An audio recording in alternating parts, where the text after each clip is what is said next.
Bismillahirrahmanirrahim. Assalamualaikum warahmatullahi wabarakatuh.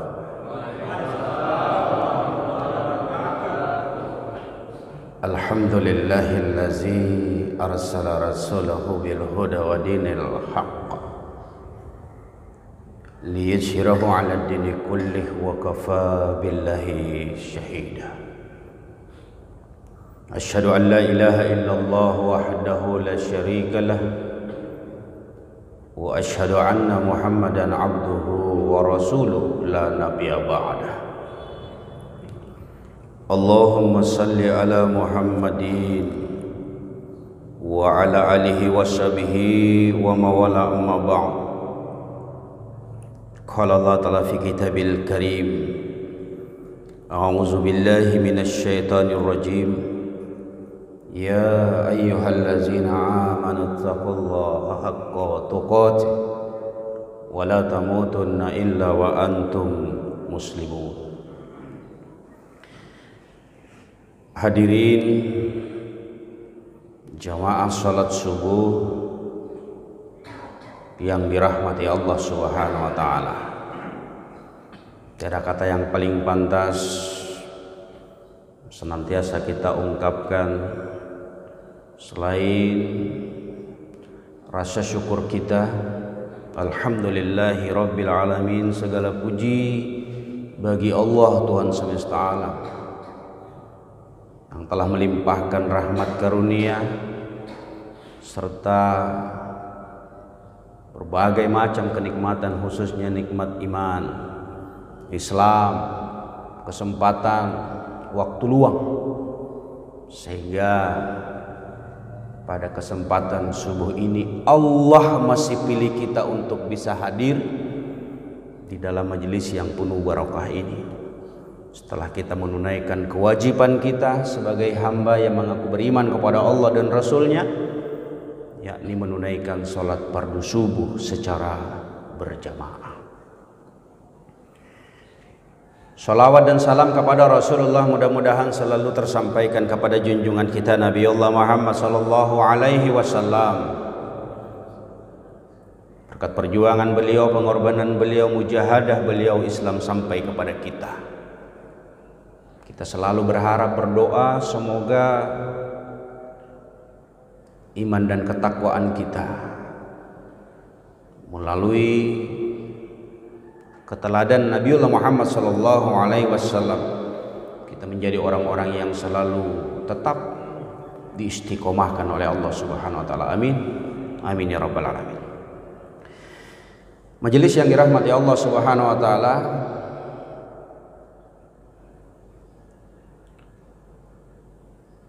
pertemuan singkat saya dengan Ustadz Andi Ningrat di Jumat kemarin ketika beliau mengisi khutbah,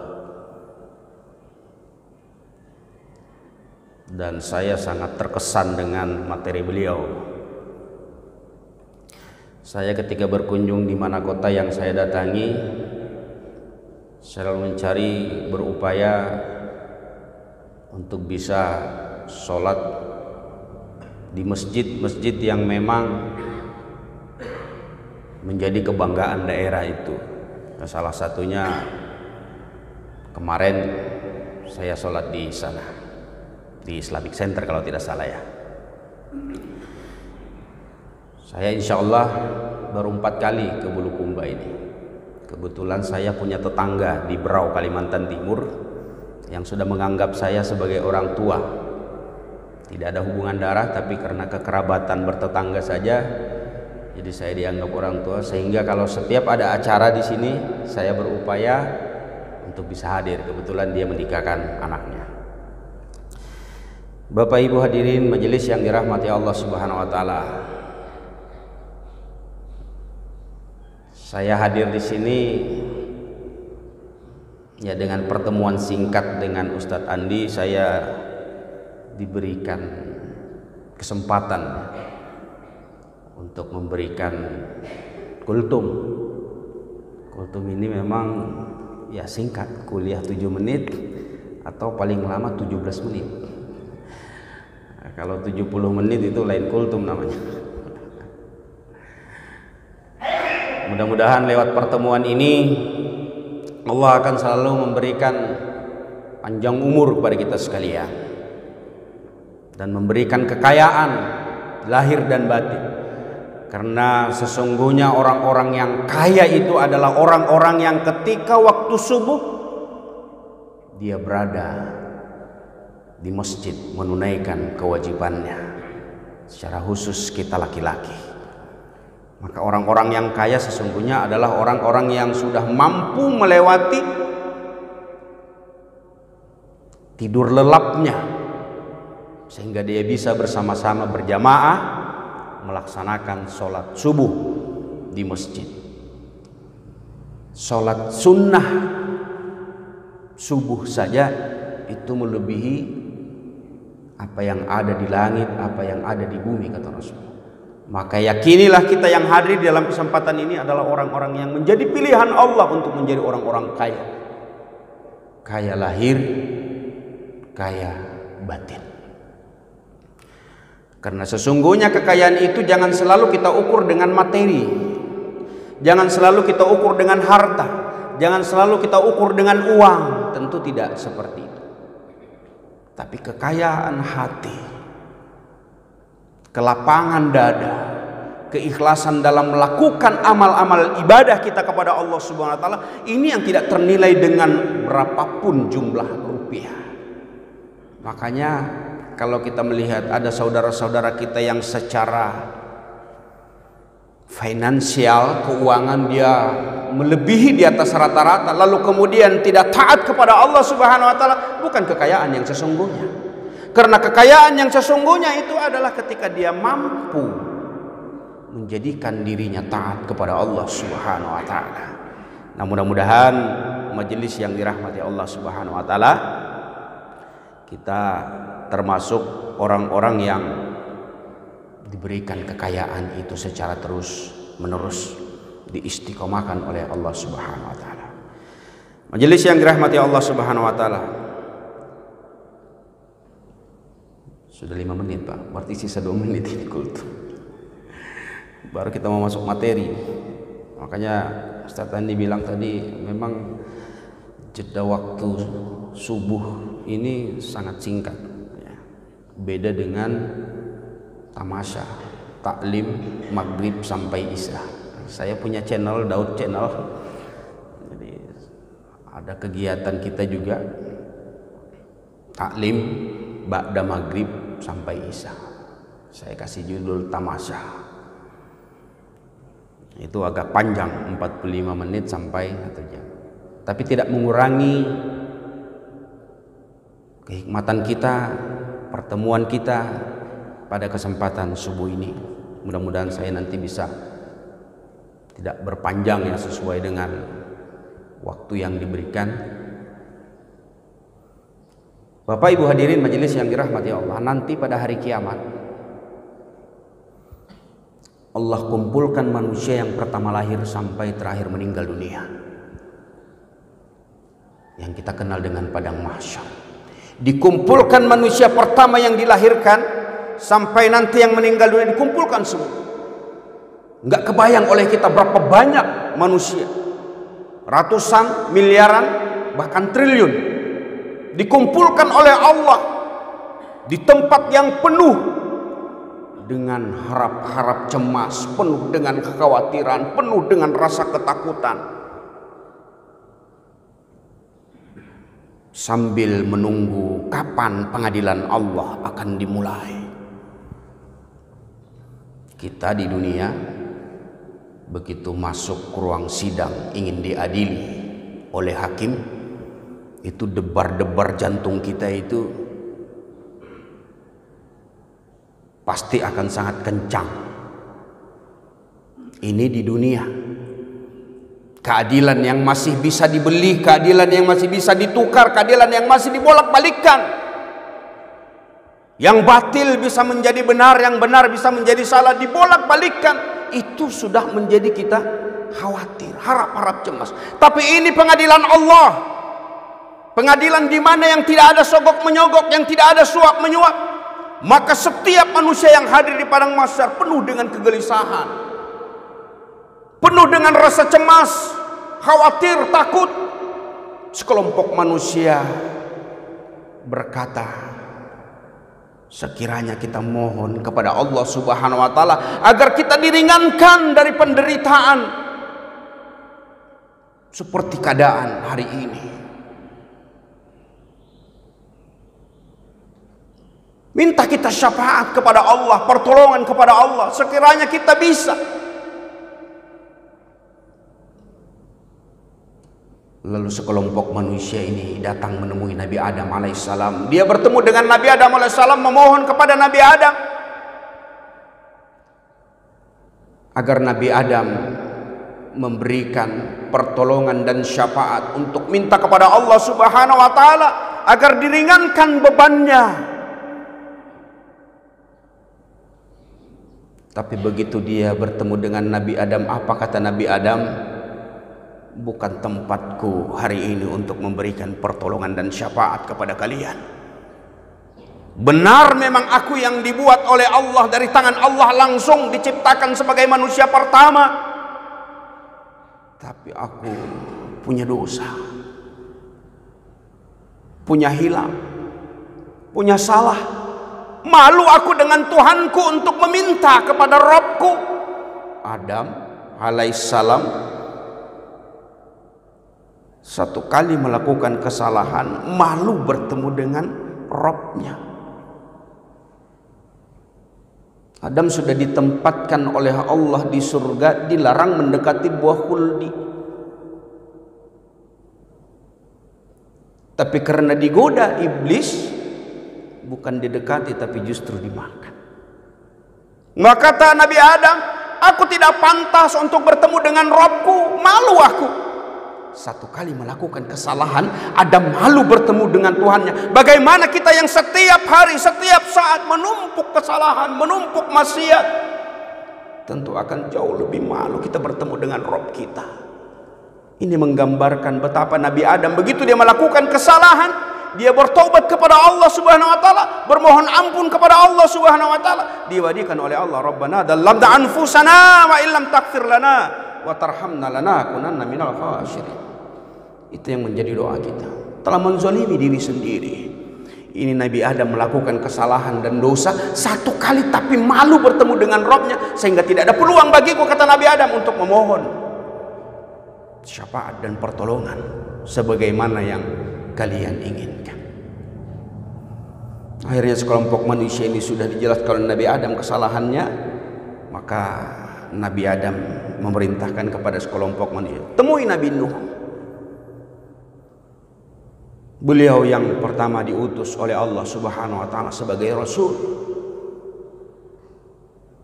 Dia akan bisa membantu.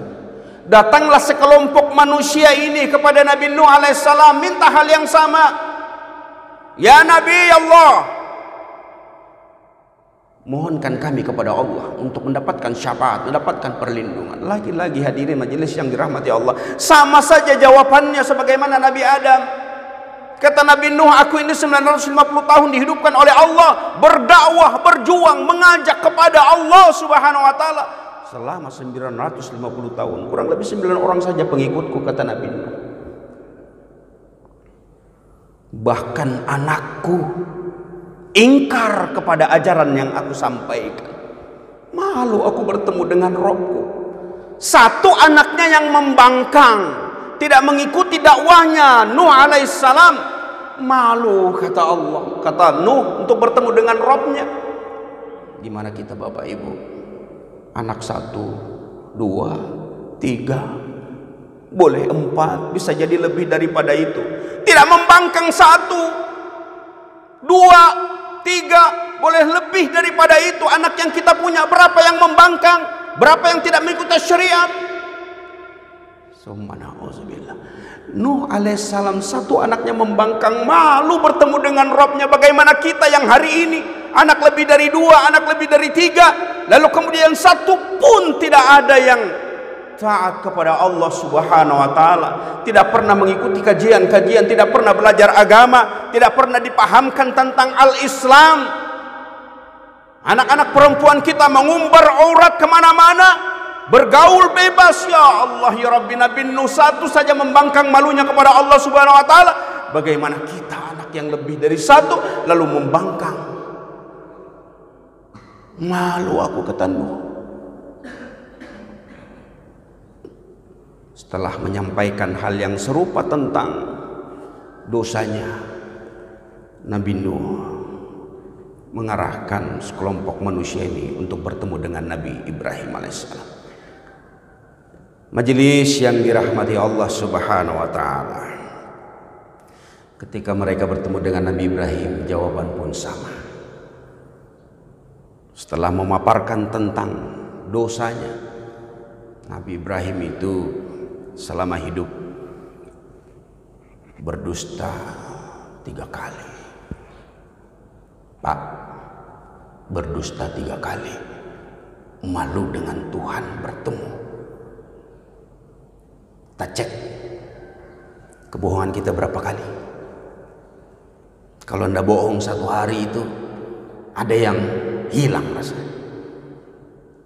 Ini mengingatkan kepada kita jangan pernah untuk melakukan kebohongan. Ibrahim seorang nabi selama hidupnya berbohong 3 kali, malu dengan Robnya, malu dengan Tuhannya. Bukan tempat aku untuk mendapatkan syafaat, meminta pertolongan. Malu aku kata Nabi Ibrahim. Kalian datanglah kepada Nabi Isa. Lalu kemudian sekelompok manusia ini datanglah kepada Nabi Isa. Sama juga jawabannya. Bukan tempat aku kata Nabi Isa. Terakhir setelah Nabi Isa menyampaikan tentang dosa dan kesalahannya,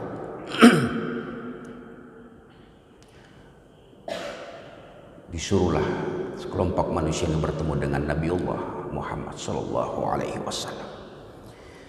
Maka kata Rasulullah, mereka pun mendatangiku dan aku minta izin kepada Rabbku. Ketika aku melihatnya, aku langsung tersungkur sujud dan ia meninggalkanku sekehendak Allah. Lantas ada suara memanggil-manggil, angkat kepalamu, mintalah kamu akan diberi, utarakan unek-unekmu kamu akan didengar, mintalah syafaat kamu akan diberi. Langsung aku angkat kata Rasulullah kepalaku dan aku memuji Rabbku sebagaimana pujian yang diajarkan kepadaku. Lantas aku memberikan syafaat kepada orang-orang yang pantas diberikan syafaat dan pertolongan. Majelis yang dirahmati Allah Subhanahu wa taala. Ini yang kita nanti-nantikan. Ini yang kita harap-harapkan tentang syafaat dan pertolongannya daripada Nabiullah Muhammad sallallahu alaihi wasallam yang merupakan syafaat diberikan oleh Allah Subhanahu wa taala kepada Nabiullah Muhammad sallallahu alaihi wasallam, lalu beliau akhirnya membebaskan satu persatu manusia untuk memberikan syafaat kecuali yang ditahan dan dilarang oleh Al-Qur'an. Syafaat inilah yang ingin kita raih, yang ingin kita kejar. Syafaat itu adalah tambalan. Begitu ada amalan-amalan yang kurang, maka disempurnakan melalui syafaat. Tapi kalau kita tidak melakukan amal-amal ibadah, apa yang kira-kira mau ditambal? Sehingganya melalui komunitas pejuang subuh Masjid Abdul Karim, mudah-mudahan saling menguatkan satu sama lain, menjadi pejuang-pejuang subuh yang handal, menjadi pejuang-pejuang subuh yang luar biasa, menyeru dan mengajak kepada siapapun, khususnya kepada diri dan keluarga kita. Qu anfusakum wa ahlikum nar, kata Allah Subhanahu wa taala. Itu yang kita harapkan. Semoga kita mendapatkan perlindungan, syafaat daripada Allah Subhanahu wa taala dengan segala ketaatan kita. Mudah-mudahan melalui komunitas, kelompok, majelis yang terus kita bangun, karena belajar agama ini kalau hanya sekedar kita sambil lalu maka akan sangat sulit untuk kita dapatkan. Makanya kelompok-kelompok, majelis-majelis, komunitas-komunitas ini harus terus dijaga, harus terus dibangun.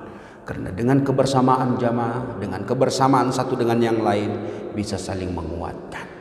Sehingga ada yang salah bisa diluruskan, saling mengingatkan satu dengan lain. Ini tentunya adalah hal-hal yang kita inginkan semua. Mudah-mudahan hadirin majelis yang dirahmati Allah, kultum singkat ini dapat memberikan pencerahan, tambahan wawasan khususnya diri pribadi saya dan kepada kita semua. Semoga kita termasuk orang-orang yang diistiqomahkan oleh Allah untuk kita terus meningkatkan kualitas iman dan takwa kita kepada Allah Subhanahu wa taala. Karena kita tidak tahu sampai kapan kita bisa sujud dan ruku kepada Allah Subhanahu wa taala. Yang pasti besok, minggu depan, bulan depan, tahun depan, yang pasti kita akan kembali kepada Allah Subhanahu wa taala. Sebelum kita kembali kepada Allah Subhanahu wa taala, mari kita persiapkan diri kita, memperbanyak amal-amal ibadah agar kita menjadi orang-orang yang istiqomah dan mendapatkan syafaat daripada Nabi Allah Muhammad SAW. Demikian mari kita tutup dengan doa kafaratul majelis. Subhanakallahumma wa bihamdika asyhadu an la ilaha illa anta astaghfiruka wa atubu ilaik. Lebih kurangnya saya mohon dimaafkan. Assalamualaikum warahmatullahi wabarakatuh.